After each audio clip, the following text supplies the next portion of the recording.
Pemirsa, 14 kementerian baru yang dibentuk Presiden Prabowo Subianto menjadi tantangan baru yang harus segera diselesaikan agar para menteri dan wakil menteri di Kabinet Merah Putih bisa segera bekerja dengan efektif. Ya, itu harapannya. Pertanyaannya, apakah konsekuensi logis dari penambahan kementerian ini sudah diantisipasi oleh pemerintah? Dan apakah ini justru akan menghambat karena butuh waktu yang lama? Kita akan membahasnya langsung dengan pengamat kebijakan publik Trubus Rahadiansyah.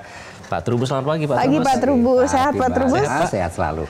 Selalu ceria gitu ya. Happy aja. Semoga moodnya juga seperti itu. Semoga di kementerian ya Pak Trubus. Karena ini kan baru dan memang ada yang bilang ini kabinet yang paling gemuk setelah Orde Baru dan juga reformasi. Nah, bagaimana supaya ini bisa bekerja efisien dan efektif? Apakah Anda memang melihat waktu 6 bulan itu yang katanya disiapkan untuk bisa efektif, artinya selama 6 bulan itu tidak bisa bekerja secara optimal?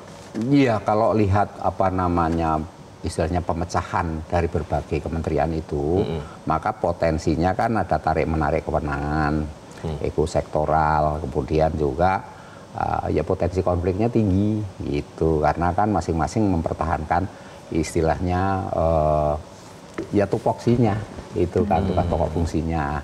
Di satu sisi juga ini kan yang paling duduk juga publik menyoroti itu kebanyakan dari parpol kan gitu.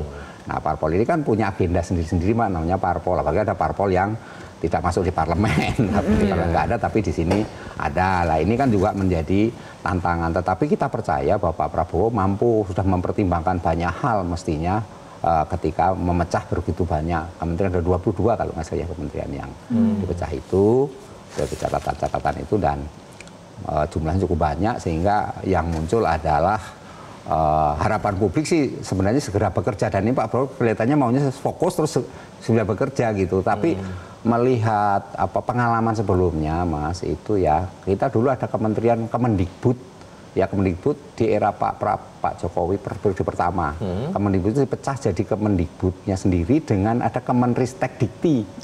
Nah itu butuh 1 tahun untuk ini aja nggak jalan sampai akhirnya selesai Pak Jokowi akhirnya digabung lagi di periode kedua. Karena dianggap gagal dalam hal ini menurut penilaian waktu itu. Artinya ini mengindikasikan memang perlu kecermatan. Tapi saya percaya ini untuk Pak Prabowo karena sudah mempersiapkan kelihatannya, Mas. Bisa berarti 6 bulan ya? 6 bulan ini. Hanya memang sekali lagi itu persoalannya butuh ini kan, butuh political will lah. Setidaknya mestinya political will yang bisa itu menyelesaikan. Nah, Pak Trubus, tapi kalau kita lihat dari pelajaran yang sebelumnya yang sudah ada itu, pada saat ada kementerian yang dipecah 2, kemudian gagal, lalu bersatu lagi, tadi kata Bapak kan.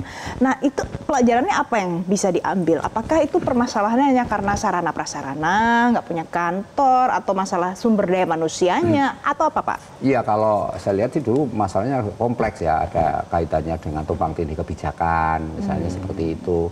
Tetapi yang jelas memang ada juga karena kepentingan juga, Mbak. Misalnya pernah terjadi pada kasusnya Bulog dengan Baparnas, itu soal pangan impor beras yang sempat menghebohkan, namanya kasus Demurits. Jadi denda impor beras yang banyak, dan itu sekarang diusut ke KPK sampai di mana juga belum ini, tapi itu mengindikasikan bahwa satu persoalan itu diurus oleh lebih dari 2 lembaga.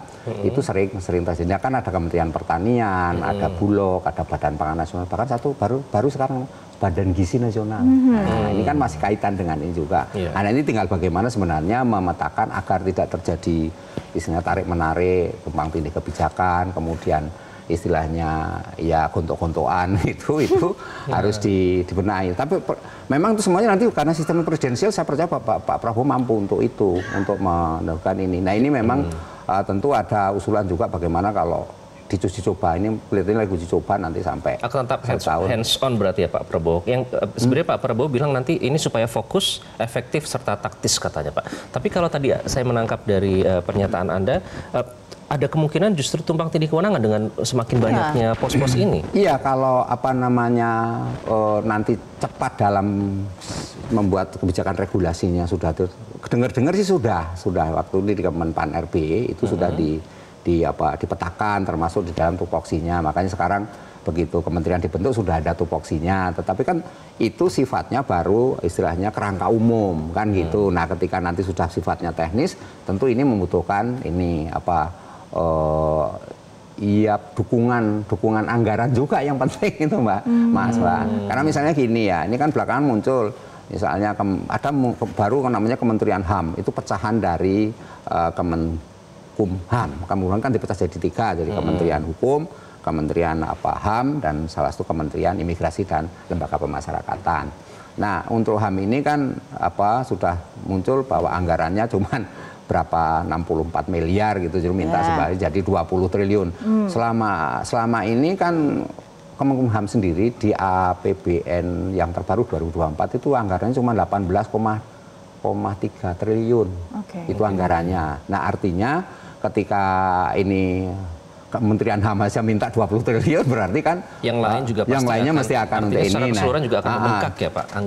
Membengkak. Nah, ini kan yang harus dipertimbangkan. Tentu Pak Prabowo sudah punya pertimbangan sejauh mana. Kalau kita dari sisi publik yang mengusulkannya supaya itu bertahap saja gitu. Artinya kenaikannya bertahap, karena memang harus dipikirkan juga nanti di tataran daerah, apakah daerah itu juga harus sinkron atau tidak. Nah, ini kan juga menjadi, artinya daerah kan selama ini ada di 34 kementerian lembaga itu Mbak, yang dulu kan. Ya kemudian sekarang menjadi 40 lebih. Ini kan jadi artinya daerah ini merujuknya bapakku yang mana kan gitu. Jadi kan harus di ini kan juga kan itu. Ya. Meskipun daerah nanti mengatakan kita nggak perlu linear dengan pusat juga nggak apa-apa, tetapi kan tentu karena aturan-aturan artinya undang-undang mensyaratkan seperti itu kan mau tidak mau juga daerah harus mengikuti. Tentu kan hal yang inilah ya menyesuaikan dengan APBD daerah, tapi secara umum bisa kita lihat bahwa daerah juga menghadapi tantangan. Jadi harus segera ada evaluasi ya Pak nanti dalam waktu dekat beberapa bulan begitu?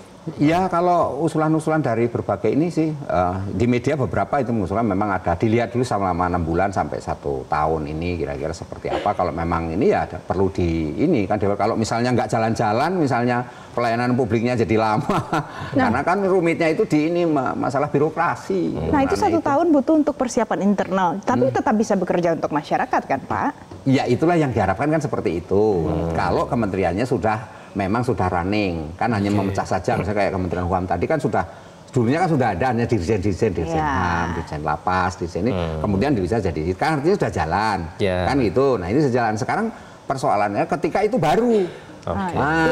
Baru ini yang menjadi problem kan. Baru ini apakah langsung perlu bisa langsung running, perlu disiapkan. Tantangannya lebih besar. Betul. Karena kementerian itu ada ini Mbak, ada 2 di sisi ada bisa pisahkan misalnya gini.